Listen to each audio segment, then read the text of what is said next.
bağışında bulunun, hayat kurtarın. Unutmayın, bağışlanan her kan, kurtarılan 3 can. Var mı hocam?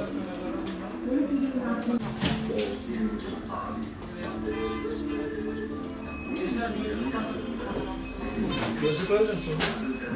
Gözlük yaz. Niye ötüyorsun? Gelmediği için mi ötüyorsun Meral? Gelmediği için mi ötüyorsun? Yok şu an iyi gidiyor. 3 ama niye? Konuşuyor da.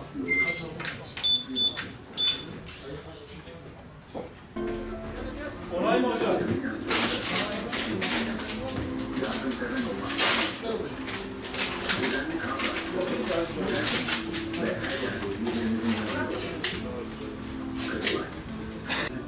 Sen her 3. defa da aynı şeyi yapıyorsun.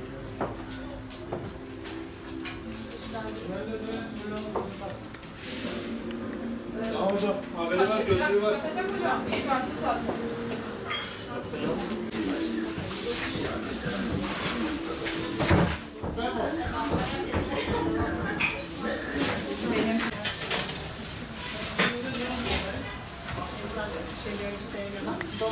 Kan bağışında bulunmak hem insani hem İslami bir görevdir. Peygamberimiz en güzel, en faydalı insanların insanlara faydalı olandır buyuruyor. O yüzden insanlarımıza faydalı olabilmek için kan bağışında bulunmayı kendime adet edindim. Bu 14. bağışım. Ömrüm yeterse, sıhhatim devam ederse, Allah izin verirse her 3 ayda bir yine vermeye devam edeceğim. Umarım yerine ulaşır. Bu bir insani görevdir. Bunu herkesin yapmasını talep ediyorum. Vatandaşlarımızın tümünü kan bağışına davet ediyorum. Teşekkür ederim.